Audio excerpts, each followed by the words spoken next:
Bienvenidos al momento de la transformación digital. Hoy día es un programa muy especial en la cual podemos abordar un tema bastante interesante que es el tema del Perú en la era espacial, una mirada regional. Mi nombre es Augusto Jauregui, soy directivo del capítulo de electrónica. Hoy nos acompaña el mayor general Carlos Caballero, a quien le damos la más cordial bienvenida. General, muy buenas tardes, encantado de tenerlo aquí. Buenas tardes, ingeniero Jauregui, muchas gracias por la oportunidad.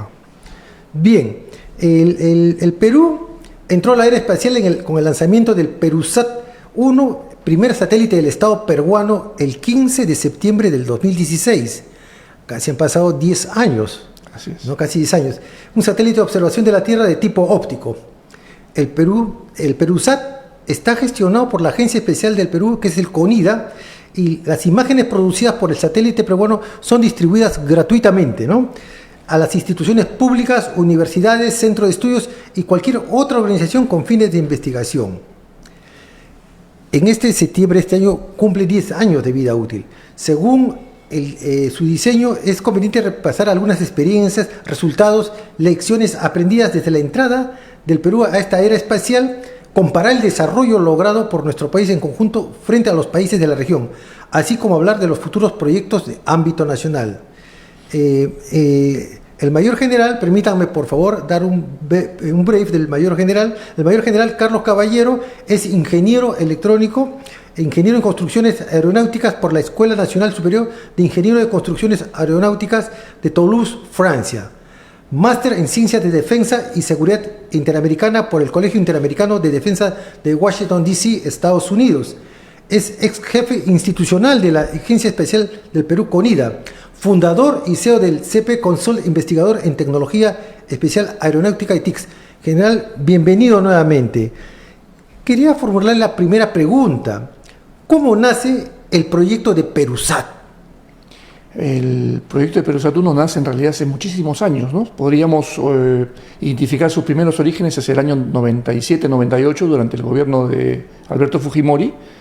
En ese periodo la Agencia Espacial del Perú detectó que el Estado peruano en su conjunto, las diferentes instituciones públicas, ministerios, fuerzas armadas, policiales, compraban imágenes satelitales en el mercado internacional, pero como había poco presupuesto y las imágenes eran muy costosas, el resultado era que había poca información espacial en el Estado peruano, ¿no?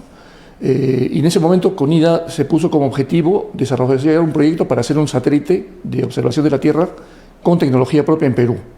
Sin embargo, al final de los años 2000, en realidad al final de los años 90, año 2000, ese proyecto no dio muchos resultados, no hubo avances. Ahora se entiende por qué. La tecnología espacial es muy compleja aún para nosotros, en ese momento más. Entonces se canceló el proyecto, sin embargo la necesidad persistió y CONIDA continuó con sus estudios, con sus iniciativas. Hacia el año 2006 más o menos se declaró de interés nacional el proyecto de construcción del Centro Nacional de Operaciones de Imágenes Satelitales, que ahora opera en Pucusana, y con los años sucesivos diferentes gobiernos, Toledo, Alan García, hasta el gobierno de Humala, que se viabilizó el proyecto y se logró el lanzamiento, como usted muy bien lo ha dicho, el 15 de septiembre del año 2016. Este año cumple el satélite 10 años en el espacio. Es oportuna conversar al respecto porque justamente al cabo de este tiempo se cumple el tiempo de vida previsto del satélite. Claro, evidentemente. General, usted ha tocado una palabra importante, el CONIDA. Capaz, algunas de nuestras personas de nuestra audiencia no identifica qué cosa es CONIDA, cuáles son sus funciones principales y cuál es la importancia del CONIDA dentro de Perú. Bueno, la Agencia Espacial del Perú, CONIDA por sus siglas, ¿no? Comisión Nacional de Investigación y Desarrollo Aeroespacial, es la entidad única del Estado peruano responsable de la rectoría, de la formulación de políticas públicas para el desarrollo, el aprovechamiento del espacio ultraterrestre con fines pacíficos para las diferentes entidades públicas y para el Perú en general. Como tal, en esa condición de agencia espacial, es el ente del Estado que al mismo tiempo se relaciona con las entidades homólogas del mundo en general. Por ejemplo, un partner, un socio estratégico de la Agencia Espacial del Perú es la NASA, ¿no? La Agencia Espacial de Estados Unidos, pero muchas otras en todo el mundo. Entonces es una entidad, digamos, pequeña, pero ahora clave, porque al mismo tiempo opera el satélite peruano, que es una capacidad estratégica de la nación y que en mi consideración es la tecnología más avanzada con la que contamos en el país al día de hoy. General, físicamente CONIDA, ¿dónde se encuentra? CONIDA tiene varias sedes. Ya. Digamos que la sede administrativa queda en San Isidro, la referencia es cerca de la Vía Expresa y la avenida Aramburu. Ya. Ahí se desarrollan, digamos, las actividades administrativas, la gestión, el liderazgo estratégico de la institución, también algunas labores de investigación y desarrollo, pero tiene otras sedes donde se gestionan los digamos, sistemas principales. El más importante, evidentemente, ahora es el satélite de observación de la Tierra, Perusat 1, que se opera en Pucusana, en el CENOIS, como yo lo había dicho. También en la sede de Pucusana tenemos una planta de desarrollo de combustible sólido para lanzar cohetes con fines de investigación científica. Y al sur, en Moquegua, tenemos un observatorio, se llama el Observatorio Nacional de Moquegua, donde tenemos el telescopio más grande del Perú, un telescopio de tipo Richter-Chrétien, un espejo parabólico de 1 metro de diámetro, que sirve para la observación de los astros y cuerpos celestes. Volviendo al tema del satélite del Perusat, dígame, ¿cuál fue el monto de la inversión realizada para el Perusat 1? El proyecto en su conjunto, al tipo de cambio de la época, costó alrededor de $185 millones, ¿no? Entonces era una inversión, digamos, importante para la época, que al mismo tiempo planteaba algunas dudas con relación a la efectividad, a la rentabilidad social de esa inversión, ¿no? Nos decíamos, antes de tener un satélite propio, vuelvo a repetir, el Perú compraba imágenes satelitales en el mercado extranjero.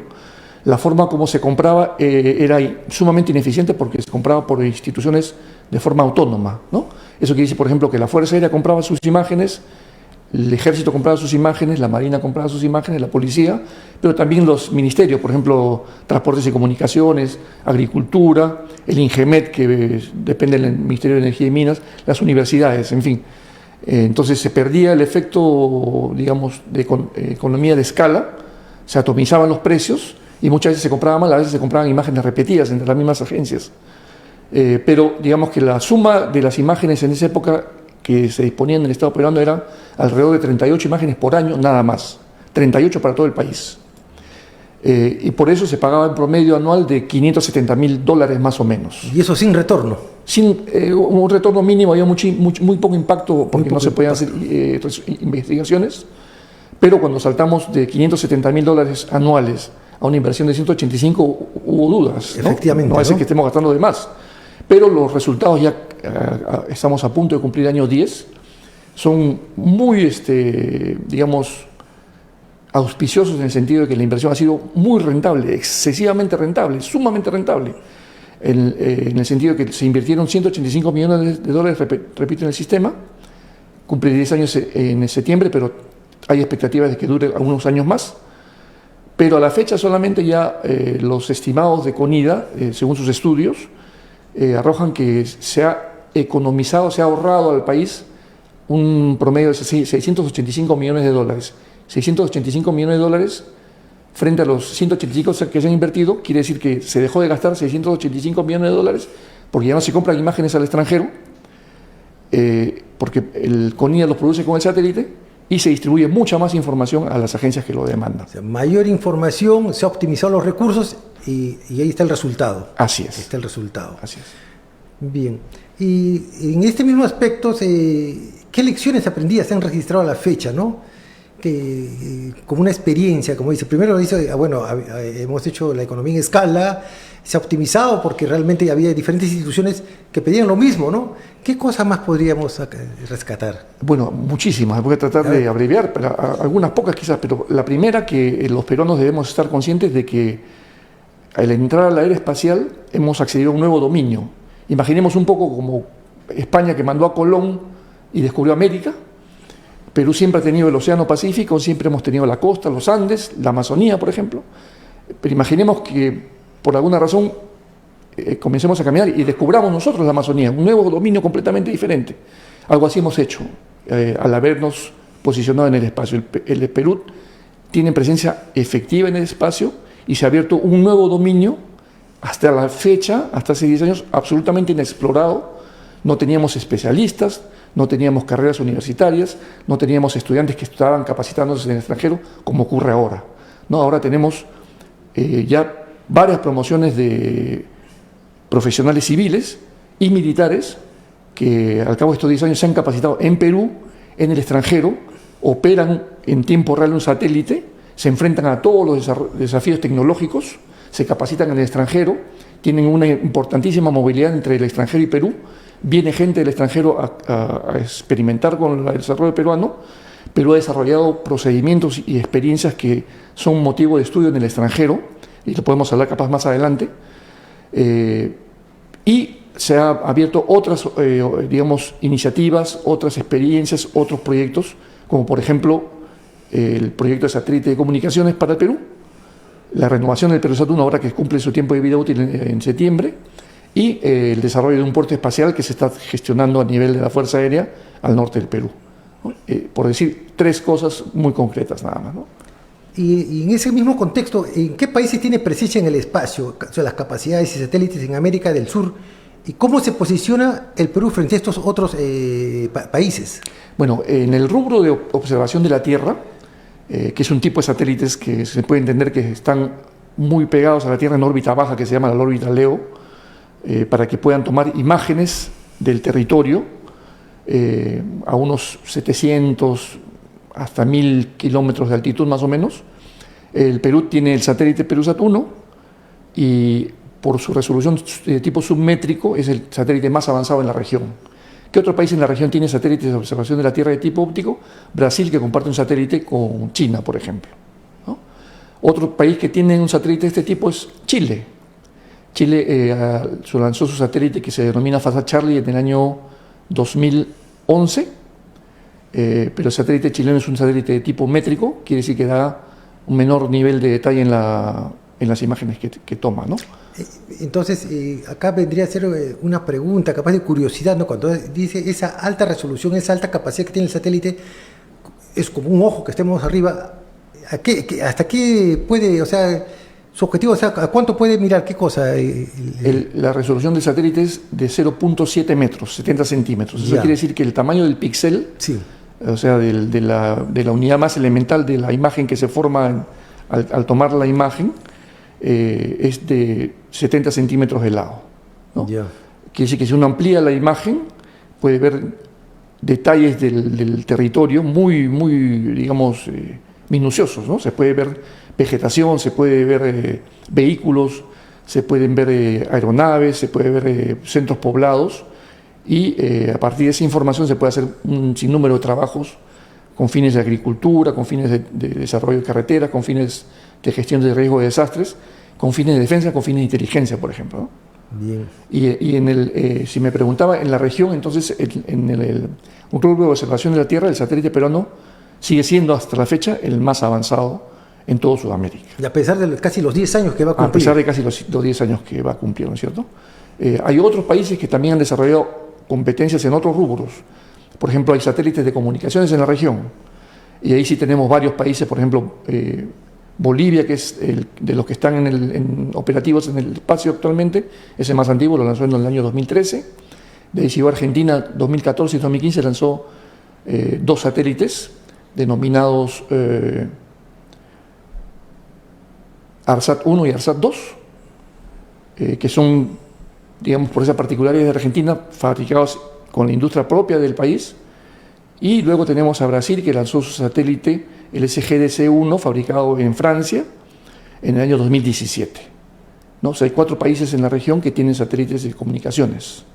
Y un tercer rubro es satélites de observación de la Tierra de tipo radar, que funcionan sin la necesidad de la luz solar. Y ahí el único país que tiene es Argentina, con 2 satélites de tipo SAOCOM, 1A y 1B. General, ahí en ese aspecto, usted me menciona interesante lo que Argentina ha enviado el ARSAT 1 y el 2.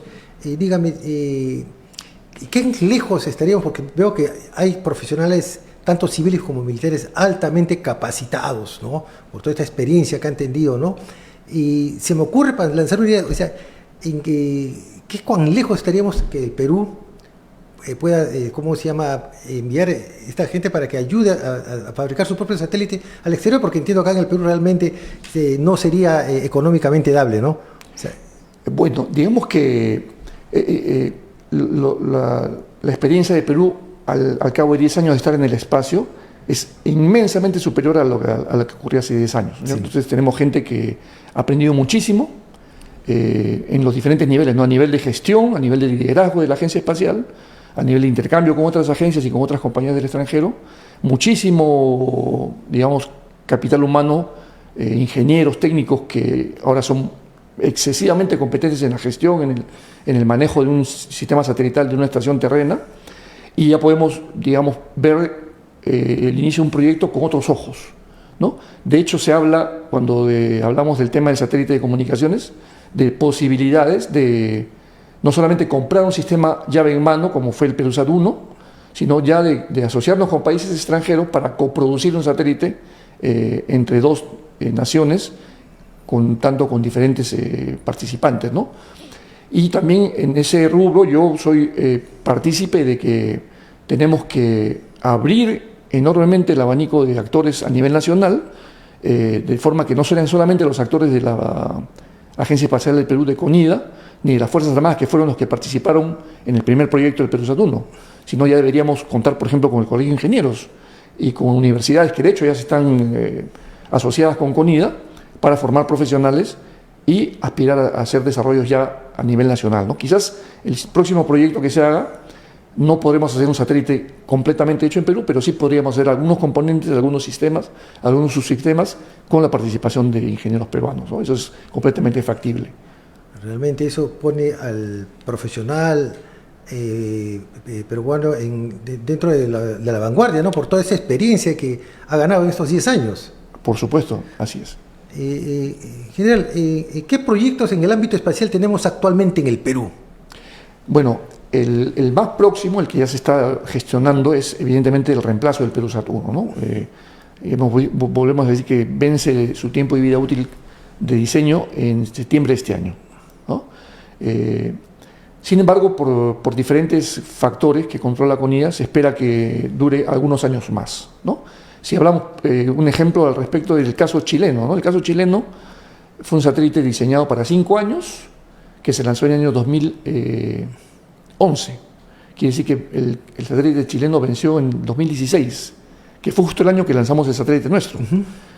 Sin embargo, el satélite chileno, que cumplió su tiempo de vida útil en el 2016, a cabo de 5 años, estamos en 2026 y aún sigue operativo. Sigue operando. Sí, quiere decir que un diseño de 5 años está durando 15, ¿no? De hecho, Chile se preparó para renovarlo. Hace un par de años lanzó un satélite, el FASAT Delta, que en mi consideración reproducía las características del PeruSat 1, pero ese satélite fracasó, no llegó a ponerse en órbita. Entonces Chile sigue con su satélite del año 2011, ¿no? Entonces, el caso análogo, Perú se está preparando para renovar el PeruSat 1. Vence en septiembre, pero como tenemos unos años más, es posible que este año, el próximo año, CONIDA anuncie el lanzamiento del proyecto para renovar el PeruSat 1. Y viendo sería un de proyecto importante. De perspectiva general, a su juicio, con su experiencia que tiene, este satélite que tenemos actualmente, el PeruSat 1, ¿cuánto tiempo más le podría dar de vida? Bueno, el principal factor o factores que determinan la continuidad de la vida útil de un satélite son principalmente su estado técnico. Quiere decir que si en el tiempo de vida útil que ha estado orbitando la Tierra no ha sufrido algún daño por alguna denominada basura espacial, debris, que hay, digamos, asteroides o restos de otros satélites que se han perdido en el espacio y puedan dañar el satélite. Por un lado, entonces por ese lado nuestro satélite está intacto, no ha sufrido mayor daño, y por el otro es la cantidad de combustible que está a bordo para no que orbite el satélite, sino para que puedan hacer maniobras de corrección de órbita, ¿no? El satélite es lanzado al espacio con una carga de combustible pequeñísima, ¿no? Kilos, que se gastan sobre todo en la maniobra de lanzamiento y luego en las correcciones de órbita durante los 10 años. Entonces el PeruSat 1 tiene todavía un remanente de combustible que puede ser calculado en tiempo de útil de 2, 3 años, quizás más. Y en tanto nos estamos preparando y en tanto nos estamos preparando para poder lanzar el nuevo satélite, su reemplazo. Bien, general, realmente bastante interesante este tema de los satélites acá en el Perú, y sobre todo el salto que ha dado el Perú, ¿no? Se ha hecho ver a nivel mundial, ¿no? Así es. La calidad tanto de los profesionales, la calidad del equipamiento, ¿no? Y algo importantísimo, cómo ha contribuido eso en el Perú en el ahorro. Eso es importantísimo porque realmente, como dicen, cada sol les cuesta a todos los peruanos, ¿no? Por supuesto, por supuesto. Y otro de los temas que el hecho de tener presencia en el espacio y un equipo de gente destinada a estudiar esos temas, es que se han hecho investigaciones también, ¿no? Y acá yo quisiera citar una que hicimos el año 2020, publicamos con el ingeniero Fanola, que está actualmente el presidente del capítulo de Ingeniería Electrónica, ¿no? Que se denominó Gasto del Estado peruano en comunicaciones satelitales. En ese estudio demostramos con el ingeniero Fanola que si con el rubro de adquisición de imágenes satelitales Perú tenía el problema de comprar mal porque compraba atomizado por instituciones, en el caso de comunicaciones satelitales se reproduce el mismo fenómeno. Las instituciones públicas compran imágenes de forma autónoma, pero con tarifas tan elevadas que si agrupamos todo el gasto peruano que se ejecuta el día de hoy, estamos en condiciones de comprar un satélite propio, pagadero, en 2 o 3 años del gasto actual, cuando un satélite de comunicaciones dura alrededor de 15 años, ¿no? Perú gasta, en el primer estudio gastábamos como 21.7 millones de dólares por año. El año 2021 el gasto subió a alrededor de 35 millones de dólares y el año 2024 casi llegamos a 50 millones de dólares por año, ¿no? Cuando esa plata, digamos, esos fondos mejor gestionados podrían ser destinados a comprar un satélite.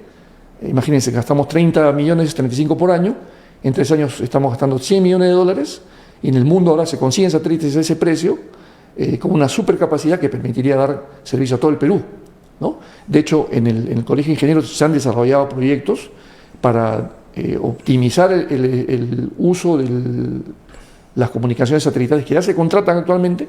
Por ejemplo, en el caso del IRTP, que hay una señal de DTH que se irradia a todo el territorio nacional, pero que sin embargo, porque ha faltado el trabajo de atender a las comunidades, a los centros poblados, que tenemos alrededor de 100.000 en el Perú, hay gente que no siquiera puede recibir señal del Estado peruano de televisión que ya está difundiéndose, ¿no? De hecho, el Colegio de Ingenieros hace poco ha enviado una misión a Yinque, donde han desarrollado una campaña de instalación de antenas de DTH, que ahora tienen señal de IRTP, de TV Perú, en las casas, ¿no? Sí, en efecto, fue una iniciativa del capítulo de electrónica y respaldado por nuestro decano, ¿no? El ingeniero Chávarri realmente vio la importancia y hemos tenido y tenemos su respaldo para continuar con este proyecto. Tenemos más adelante un proyecto en Toraya y queremos expandirlo esto en el país, ¿no? Claro, esa iniciativa, por ejemplo, ha tenido muchísima repercusión. Los que no estamos, digamos, o observamos en la periferia de este tipo de actividades son muy loables y ameritan que esta iniciativa del Colegio de Ingenieros se replique a nivel nacional, ¿no? Con colaboración de todas las agencias del Perú, ¿no? Así es. General, para cerrar la entrevista, nos gustaría que nos den un mensaje a los profesionales que trabajan en este ámbito espacial y a quienes además desean incursionar en este sector. ¿Cuál sería su mensaje? Bueno, de nuevo, ¿no? El ámbito espacial es fascinante, hay una cantidad de temas por desarrollar inmenso, ¿no? Entonces, a través de la señal de su programa, me permitiría hacer una invocación primero a los actores políticos, ¿no? Que entiendan que la inversión en tecnología de este tipo no es un gasto superfluo, sino tiene que ser entendido como justamente inversiones que se aplican en el Estado peruano, intervenciones de alta tecnología, muy seleccionadas, que permiten dar servicio de manera general a todo el territorio nacional. Bien gestionadas, son inversiones que tienen muchísimas repercusiones, ¿no? Formamos gente capacitada, aseguramos carreras para el futuro. El Perú se posiciona entre los pocos países en el mundo que tienen presencia en el espacio. Podemos aspirar a desarrollar tecnología propia y dar empleo a nuestros ingenieros. En fin, un sinnúmero de actividades, ¿no? Entonces, una invocación a los actores políticos para que asuman la responsabilidad al respecto. Otra, a la Agencia Espacial, que siga desarrollando proyectos para el futuro y que abra el abanico de actores, que inviten, que se asocie con universidades como lo viene haciendo, como con el Colegio de Ingenieros, por ejemplo, para que se saquen proyectos conjuntos y que se pueda hacer la inversión más rentable socialmente para beneficio de todos los peruanos. Muchísimas gracias, general, por su participación. Ha sido muy enriquecedora toda la experiencia que usted tiene y realmente creo que todos nos vamos aquí ya con un conocimiento más amplio. Muchísimas gracias. Muchas gracias. Y con ustedes, amigos, damos por concluida el día de hoy la transformación, momento de la transformación digital. Ya la próxima semana se reincorporará el ingeniero Osvaldo Peláez, que es el conductor habitual. Muchísimas gracias y buenas tardes.